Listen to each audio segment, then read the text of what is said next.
think by 2025, hotels are going to be moving more and more toward the alternative accommodation sector.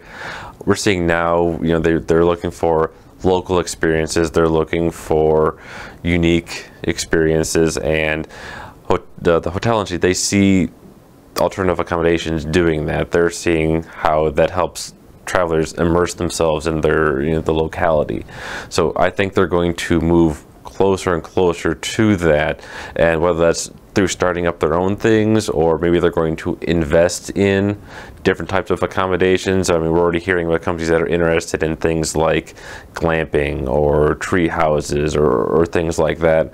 So as alternative accommodations continue to grow in popularity, I think hotels are going to, or at least some are going to move more in that direction and try and take a piece of that pie.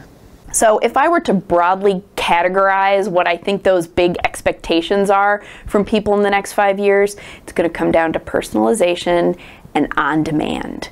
We see that already so much. Travelers want to check in and check out when they want to. They want to eat when they want to, not just when the restaurant is open. They want to pay when and how they want to, not just when the hotel tells you you can. They want housekeeping when they want it, if they want it at all. These are all factors that play into that idea of personalization and on-demand service. Where that makes the biggest impact on hotel companies in 5 years is in loyalty, because these next 5 years is going to be when the loyalty rubber hits the road. If hotel companies can't meet those expectations, they lose loyalty. And if you ask any one of them today, even if you ask them and they don't say this is an answer, their answer is that loyalty programs are among their top priority. So it's all, I think a lot of that loyalty success will come down to the next 5 years. By 2025, I think I will expect to see artificial intelligence in full swing. I think it will really recognize the guests before any human does.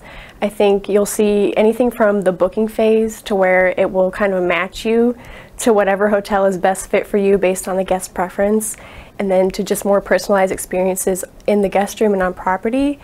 On the operations side, I think we might see more hotel brands introducing something like the Director of Artificial Intelligence to really get more in-house expertise across the board. So in the next 5 years, I think you're really going to see an escalation of this focus on experiences and guest experiences on property. So much so that you'll see more of these immersive experience type hotels. First big example of this might be the Star Wars Hotel at Disney World, the Galactic Star Cruiser, where fans will pay a pretty penny to spend a couple days in a galaxy far, far away. I think you're going to see more of this type of thing. If someone hasn't thought of the Hogwarts Hotel yet, they will. And I think this type of property is where you're really going to see the ceiling start to move in terms of pricing power and profitability. The last few years, there's been a lot of talk about what impact the big tech companies will have on the hotel industry, and I think by 2025 that won't even be a discussion anymore. I think that in the year 2025, the biggest, most powerful, most important travel company will be Google, and I probably won't even be close. I think the only thing holding that back from happening today really is their relationship with the OTAs and the amount of advertising dollars that those generate. But it seems like Google is poised to just come in and take over the entire distribution landscape. And a lot of the pain points that are introduced typically through third parties can be alleviated by Google's more streamlined handling of that and handing off information a little more readily to the hotel companies than the OTAs traditionally have. So I think that in 2025 the biggest difference is Google will be able to control almost the entire funnel until the moment that they hand off a guest walking into checkout. What I think will be different by 2025 is that hotel loyalty will be a lot different than it is today. That could possibly happen with a couple of the major brand players maybe combining loyalty programs or doing some kind of partnerships that don't yet exist. And then secondly, in 2018, Airbnb first hinted that they might have a loyalty program called Super Guest, and they haven't launched that yet, but it's something that they could release at any time. I really feel like that will disrupt hotel loyalty by some of the things that Airbnb can do with that program. I think that F&B will continue to change by 2025. I think that we've kind of seen this move towards more social spaces, incorporating F&B in the lobby, which I think we'll see a lot more of.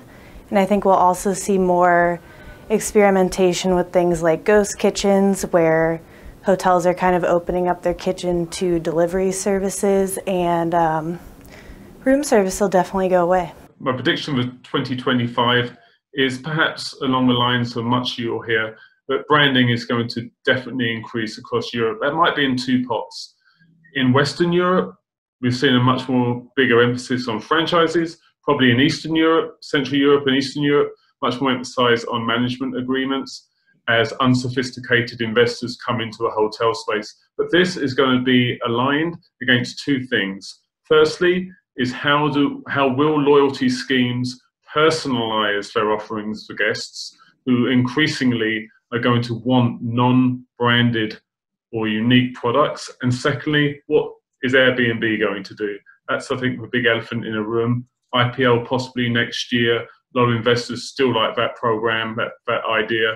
And I think these two things will play against the brands, while they will expand, needing to expand in a way that's meaningful for a guest.